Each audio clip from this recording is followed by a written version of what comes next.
Hey guys, welcome back. I hope you are having an amazing day. Let's get right into the stories. The first one is a pro-revenge story. Me, 26M. Jake, my mother, 52F. Melissa, my brother, 25M. Ryan, my sister, 32F. Emma, cheating fiance, 47M. Derek's co-worker, 27F. Kayla, the other woman, Tilda, 42F. Tanya, this is gonna be a long one, so bear with me.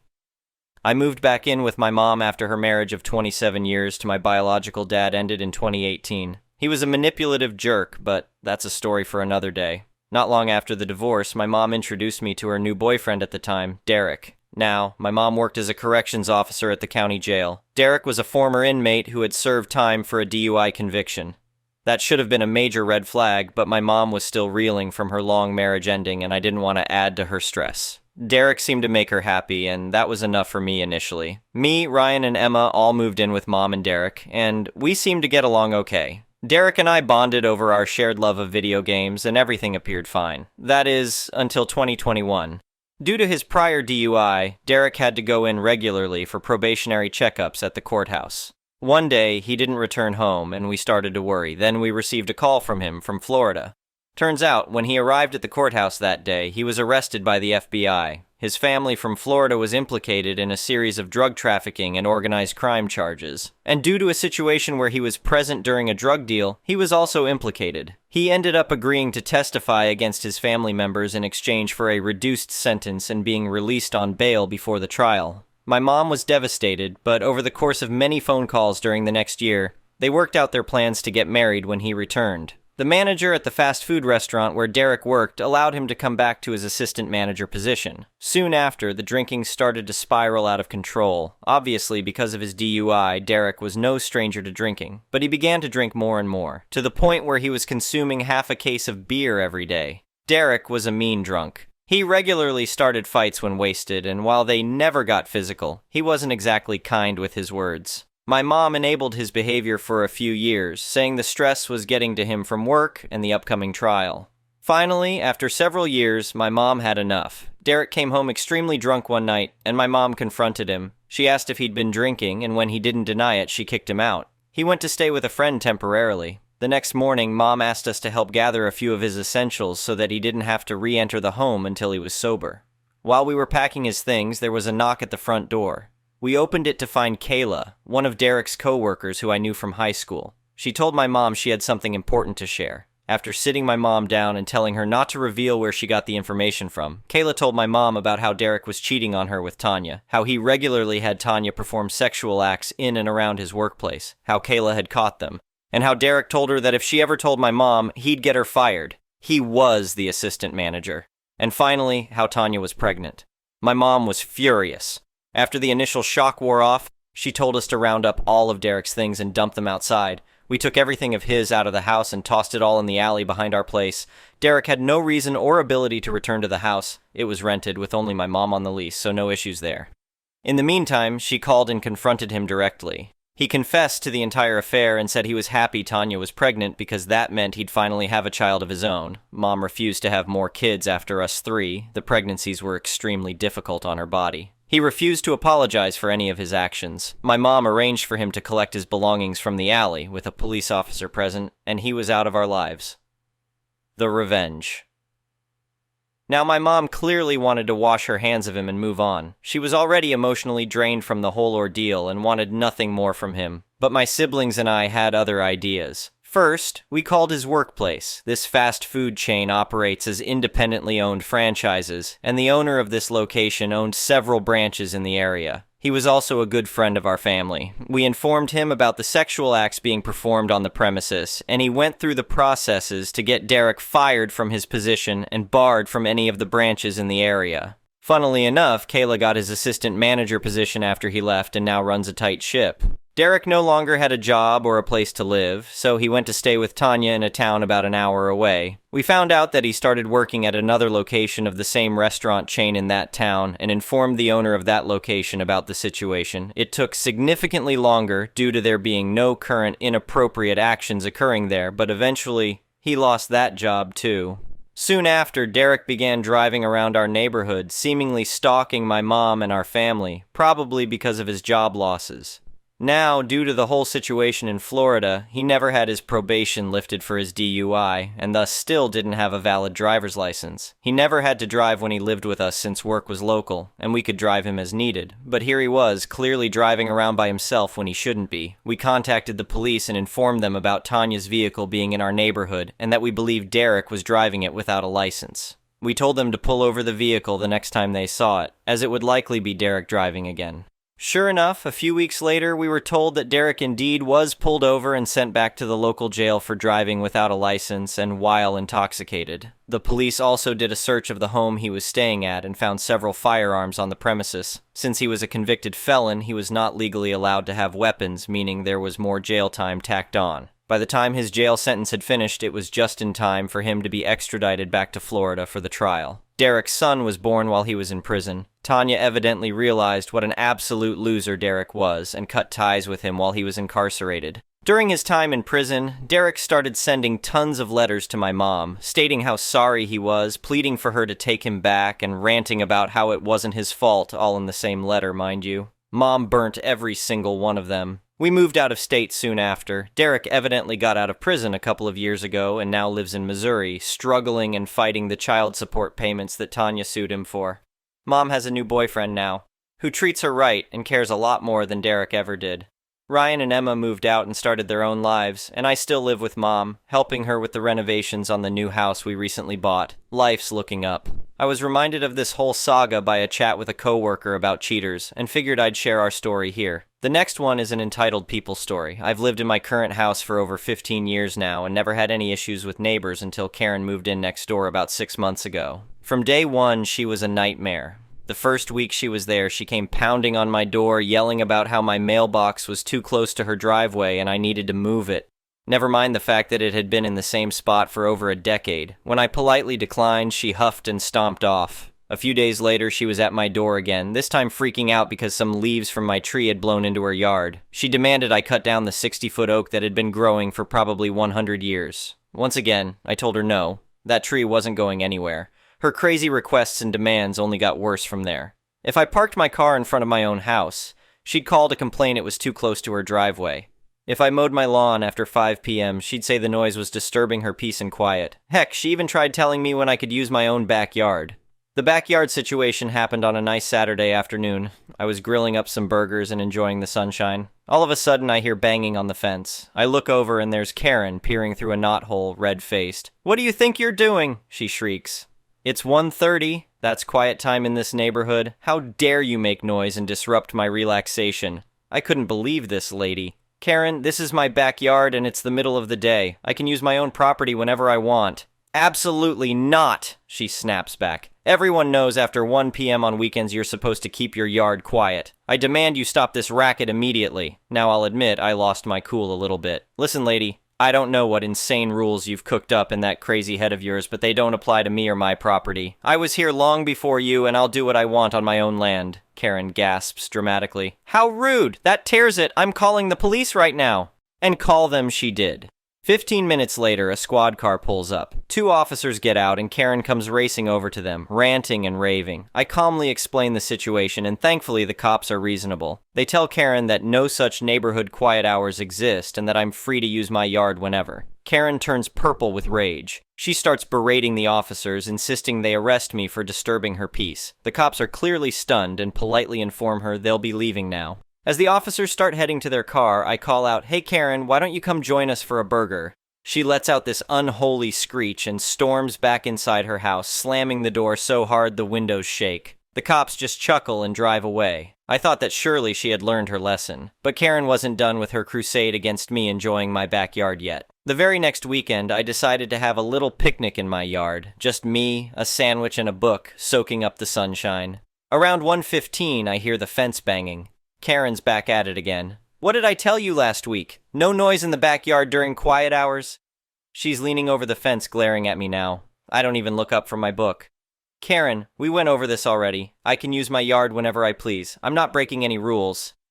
That does it! I've had it with your insolence! She whips out her phone. I'm calling the police again, and you're going to jail for disturbing my peace this time. I didn't think she'd actually do it, but within 10 minutes, the cops arrive yet again. Karen runs over to them right away, making wild gestures and pointing at me. The two officers are the same ones as last weekend. They look at each other and sigh before heading over. Sir, your neighbor called saying you're knowingly violating noise ordinances she's established for the neighborhood, one officer states with a barely concealed eye roll. Officers, I'll say the same thing as last week.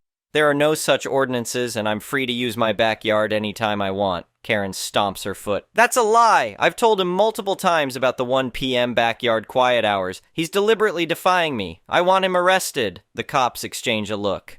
Ma'am, as we explained previously, you don't have authority to create arbitrary rules over your neighbor's property. But he's harassing me by intentionally making noise! Karen shrieks. It doesn't appear he is doing anything illegal, the officer replies. If you continue to file false claims, you could face charges for misuse of police services and harassment. Karen turns purple again, but doesn't back down. That man is a menace. I demand you remove him for disturbing the peace right now. The cops have clearly had enough. Ma'am, we will not warn you again. If you keep making frivolous calls about your neighbor's use of his own property, you will be arrested. Karen is practically foaming at the mouth now, while the officers just shake their heads and return to their car. Before driving off, one says, "Have a good day, sir. Enjoy your picnic." I give them a nod and wave. Karen is glaring at me so hard I think her head might explode. I calmly take a bite of my sandwich, savoring the sweet taste of victory. Surely this has finally taught her a lesson. But once again, I underestimated Karen's tenacity. The following weekend, I'm back in my yard reading. At exactly 1:01 p.m., the banging starts up. That's it! I'm filing a formal noise complaint! Karen's screech comes through the fence. You leave me no choice but to get the proper authorities involved this time. I hadn't even made a peep, but Karen marches inside and comes back out a few minutes later. The complaint has been submitted, mister. Now you're really in for it. She storms back inside. I think about calling the cops myself to explain the situation, but before I can even pull out my phone, a black SUV with the city seal on the side rolls up. Two men in uniform get out carrying sound meters, the apparent noise complaint officers. They introduce themselves as Pete and Ben from the City Noise Ordinance Department. We received a complaint that you've been violating local sound regulations, Pete explains. We're going to take some readings to determine if that's the case. I welcome them to take measurements, already knowing what the results will be. They carefully position their equipment at different spots along the fence line, being extra thorough. After about 15 minutes, they pack up their gear. Well, sir, all our readings confirm you are well within acceptable decibel levels, Ben tells me. No violations detected. Just then, Karen comes barging out of her house and up to the officers. So did you give him a citation yet? That menace needs to be punished. Pete shakes his head. No, ma'am. We didn't find him in violation of any ordinances. The sound levels here are perfectly reasonable. Karen's head looked ready to launch into orbit.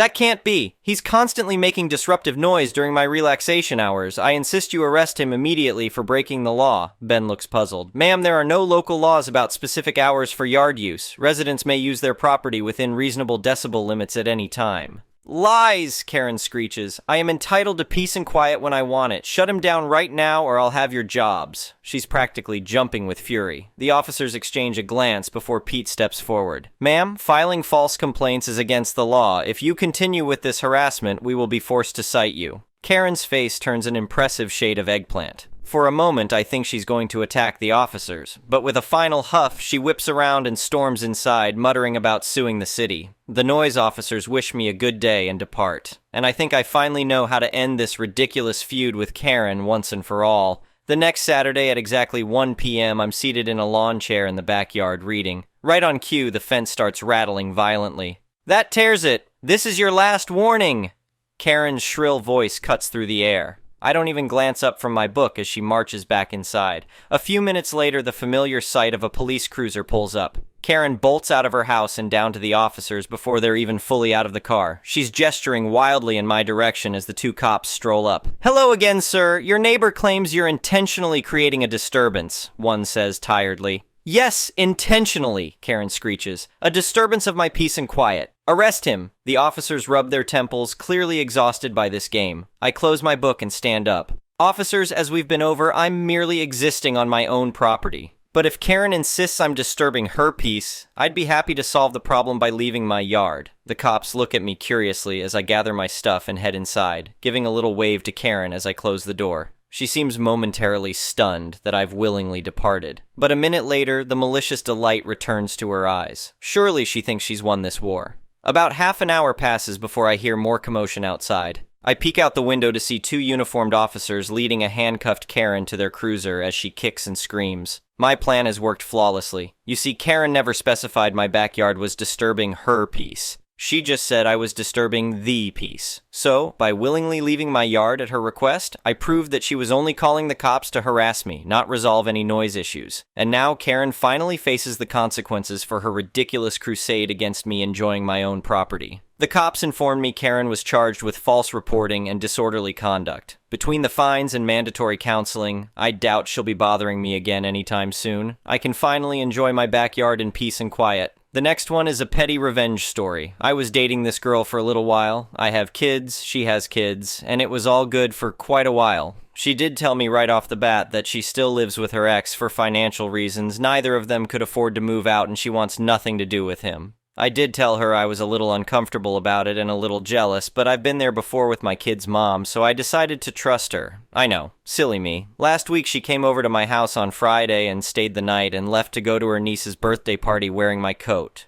While she was here, I told her that I love her, and she said it back. Then she went out with her friend to the bar Saturday night and then came back to my house and cuddled up next to me in bed.